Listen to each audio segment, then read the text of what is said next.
años que vienen, a pesar de todas estas deficiencias, que no hay partidos, no hay institucionalidad y todo eso, le saquemos el mayor provecho posible?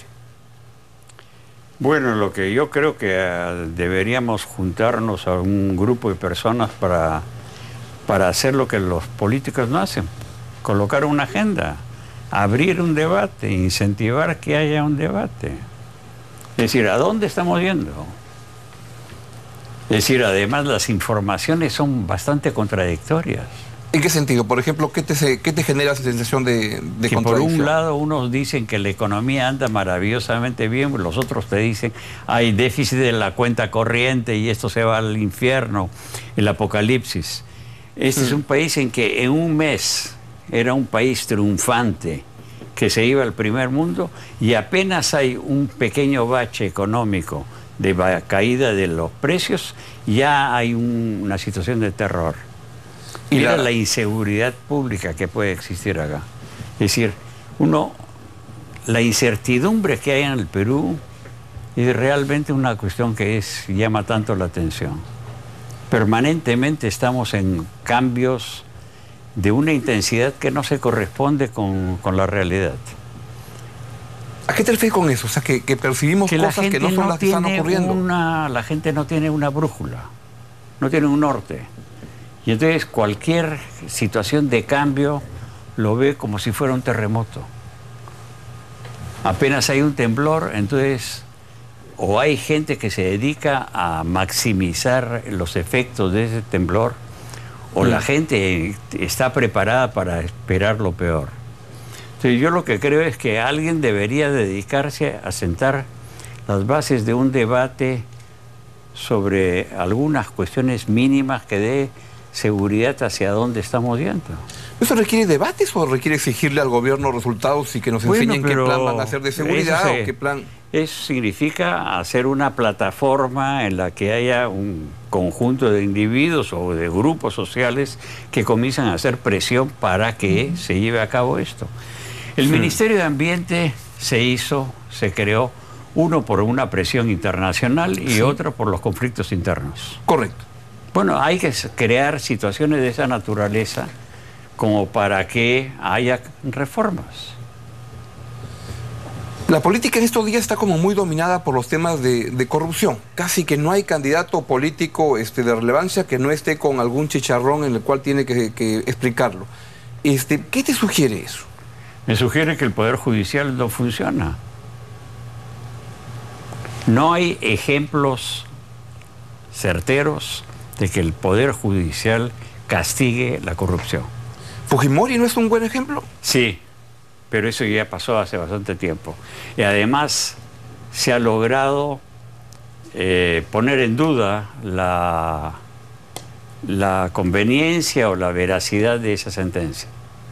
Entonces, no hay en el Perú una convicción de que el Poder Judicial sea un árbitro legítimo y una institución que sea capaz de penalizar o de limpiar a una persona o una institución. Entonces, eso es una situación muy grave, porque en última instancia la legitimidad de un régimen o de una convivencia social la da el Poder Judicial.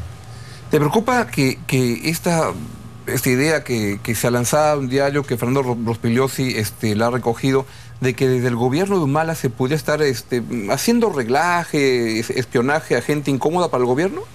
Bueno, si es que Fernando tiene las pruebas, es una situación muy peligrosa. Terriblemente peligrosa, porque estamos regresando nuevamente a lo de siempre, la intervención policial y militar en la vida política. Entonces, con lo cual, nuevamente se pone en el tablero la posibilidad de un golpe de Estado, nuevamente la intervención de los militares en la vida social, etcétera, en vez de retomar el problema del control democrático de las Fuerzas Armadas. Con las cosas como están caminando, ¿cómo observas que pudieran ser los siguientes 3 años del final del gobierno del presidente Ollanta? Muy turbulentos, muy llenos de escandaletes, de acusaciones, Yo no sé hasta qué punto todo eso puede incidir incluso en decisiones de carácter económico, obviamente. Eso acaba perjudicando la economía, claro, ciertamente. Si es que creas una situación de tal incertidumbre, pero que a la larga a quien favorece son a los extremos. ¿A cuáles extremos? ¿Tú ves que eso puede ir fortaleciendo a las extremas derechas y extremas izquierdas? Claro, porque de una vez por todas, lo de siempre, de una vez por todas hay que acabar con esto. Entonces, eso es propio de planteamientos de carácter extremista. ¿Pero tan mal está el país como para que el país esté pensando en salidas de ese tipo? Porque mira, eso, si me dijeras que eso era el escenario del 90 mira, y cosas estamos como esas. en una situación que yo lo que creo es que si es que no es peor, es porque todos los problemas andan muy fragmentados. Es decir, que no llegan a conectarse para armar un combo. Y no hay quien los articule todavía. Pero si te pones a pensar, hay centenares de miles en droga, centenares de miles en minería ilegal, decenas de miles en contrabando. Contrabando que también es tráfico de armas, de dinamita, de personas. Y paro de contar. Todo esto que se llama el sector informal, la informalización en la vida social, es muy grave. Es una mezcla de mafias con delincuentes y con... Mira lo que pasa en Casma, ¿no? Claro. El sicariato ya llegó al Perú, comienza a crear esta situación. ¿Qué es lo que sucede el día en que todos estos comienzan a juntarse o a coincidir frente a un Estado que es tan débil?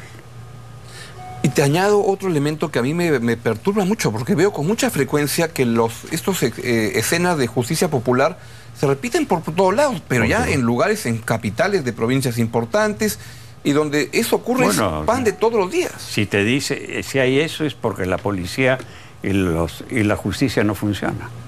Esas son las formas extremas de comportamiento. Si es que a mí el Estado no me da, no funciona el Estado, entonces lo hago como me da la gana. Hoy estuve de observador durante 5 minutos del tráfico. ¿En dónde? En la avenida Benavides. ¿Ya? Un camión de Prosegur, por supuesto, que se planta en la hora de mayor tráfico y cierra uno de los canales de la avenida. ¿Ya? Yo estaba detrás de ese camión, durante 5 minutos yo no podía entrar al otro canal. Nadie me daba paso. Pedía, hasta que tuve que hacer una maniobra salvaje. Es eso lo que nos está sucediendo. Es decir, que el contexto nos pone en situaciones en las cuales la única salida es formas... El que puede. Y nadie te va a ayudar, nadie va a colaborar. El sentimiento... Hay lo que un amigo mío ha dicho, un individualismo transgresor. La fragmentación de la sociedad y de la política es tal que ahora el individualismo es transgresor. Tú tienes que vértelas para salir adelante.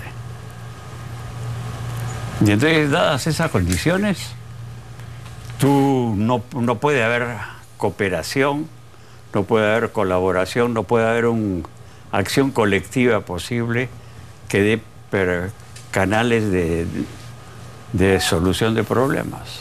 ¿Ves un escenario que me preguntan acá, en el cual parte de esas transgresiones, esta eventual postulación de la señora Heredia, crees que es parte de ese tipo de desarrollos de ¿puedo hacer más o menos lo que quiera?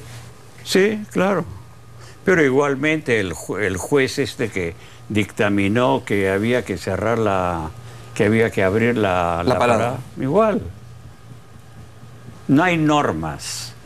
Hay dos tipos de normas. Las normas formales y las normas convencionales. Yo no sé si la señora Heredia formalmente se puede o no se puede presentar a las elecciones. Pero convencionalmente no debería. Porque no es justo, no es decente, no es legal que lo haga. No debería hacerlo. Pero de repente hay algún abogado o algún juez que le encuentra que puede ser candidato. ¿Y qué te sugiere que el país entero se ponga a pensar en las elecciones casi permanentemente? Sin faltando, porque ya el debate electoral arrancó hace un año. Pero por supuesto. ¿Por qué? Porque ya estamos descontentos con lo que tenemos por delante. Mira tú que este fue el primer presidente que tuvo aprobación de más de 50%. Desde el año 2002, todos los presidentes hasta ese momento eran desaprobados. Con Humala las instituciones eran desaprobadas, pero él era aprobado. Claro. Bueno, ya comenzó la caída. ¿Y qué puede ocurrir si es que el presidente Humala comienza a tener aprobaciones? Ya es primer mes en que la desaprobación es más alta que la aprobación. Si es que esto se profundiza. ¿Qué es lo que puede suceder? Así es. Bueno, que se vaya agostando el régimen político y que aparezcan cualquier tipo de candidatos para la presidencia, para el Congreso, y que las cuestiones vayan cada vez para peor. Mientras haya crecimiento económico. ¿Y cuando no haya crecimiento económico? Es lo que yo me pregunto, ¿quién va a salir adelante? ¿Y ahí qué cosa puede ocurrir? Un golpe militar empresarial. ¿Tú ves eso posible? Yo no digo que ahora. ¿Contra quién? Para poner orden. ¿Y crees que eso es un escenario posible en los siguientes 3 años?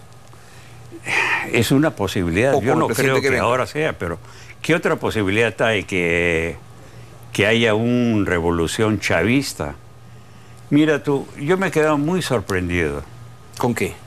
Cuando hubo la cuestión de Repsol, la reacción fue tan exagerada, tan extremada, que yo simplemente no podía entenderlo. Por un lado, el gobierno podía haber salido y decir, bueno, ¿por qué es que quería comprar Repsol? Y los otros podían haber dicho, bueno, que no era conveniente y que podía ser más conveniente otras cosas. No, esto ya se veía como que era Chávez el que estaba tomando el poder.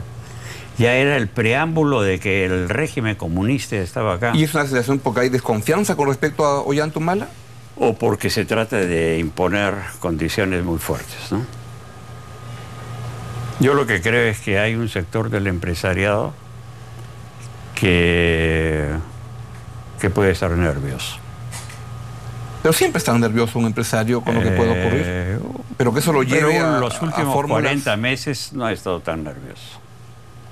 Con todo, a ellos la institucionalidad, a algunas de ellos les interesa la institucionalidad, pero los otros están muy interesados en que haya crecimiento económico. Y no es así en todos lados. A algunos en la derecha les interesa la institucionalidad, a otros no. En la izquierda pasa lo mismo. Y en casi todos lados tienes de los dos tipos de... Yo creo que en otras partes la institucionalidad es muy importante. Porque es obvio que si es que no tienes instituciones, no puedes hacer planes a largo alcance en términos empresariales. No es porque sean buenos o patriotas. Simplemente que si es que tú tienes que hacer proyectos empresariales que a largo alcance, tú necesitas tener instituciones que sean sólidas. Bueno, pues se va avanzando, o sea, a medida que vas... Pero la sensación que uno tiene es que no se avanza. ¿Tú sientes eso? Claro. Y yo creo que mucha gente no lo siente. Y que por un lado tú te encuentras con el Ministerio de Ambiente, por el otro lado tienes el MIDIS, pero por el otro lado Fernando viene y te cuenta las cuestiones de seguridad de la Dirección de Inteligencia, que es una institucionalidad antidemocrática y que pone en inseguridad a toda la gente.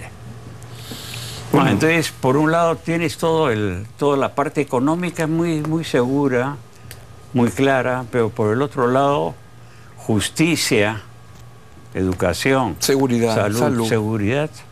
Instituciones básicas de convivencia. Claro, entonces hay una contradicción básica entre economía y sociedad. Entonces tú puedes decir, hay